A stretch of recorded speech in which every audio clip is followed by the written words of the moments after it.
Sorry किस बात के लिए, यदि कोई कार्य ऐसा कुछ हुआ है तो उसके लिए दैट का यूज किया गया है, सॉरी फॉर दैट, उसके लिए क्षमा कीजिए या फिर उसके लिए खेद है, ये भी हो जाएगा इसका, ठीक है ना। उसके बाद में अब अगर कहना पड़े कि तुमने यह किस लिए किया, तुमने यह किस लिए किया, ठीक है ना, तो कैसे लिखोगे इसको, ये प्रश्नवाचक हो जाएगा। तो व्हाट,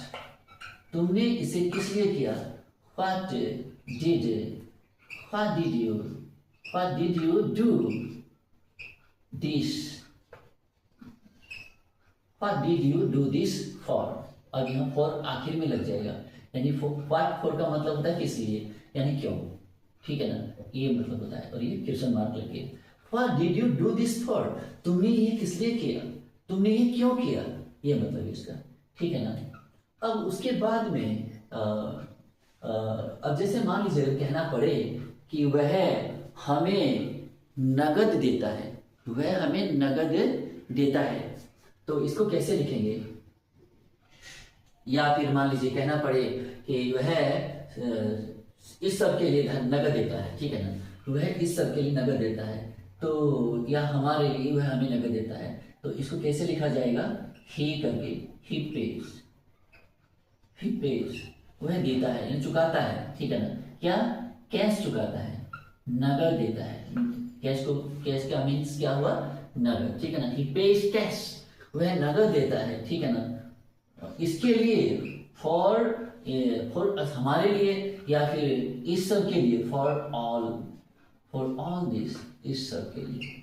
ठीक है ना, तो ही page cash for all this, वह इस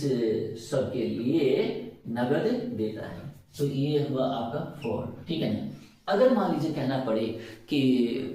उसे सजा दी गई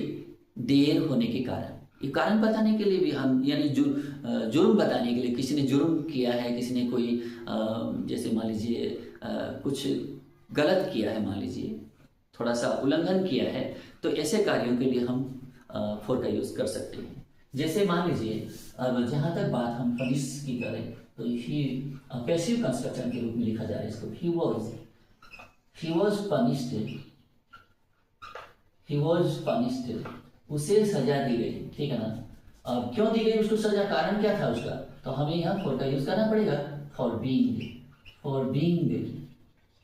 लेट, विलंब होने के कारण, फॉर बीइंग लेट यानी देर करने के कारण, फॉर बीइंग लेट देर करने के कारण उसे सजा दी गई, he was punished for being late. तो मुझे उम्मीद है आज का ये वीडियो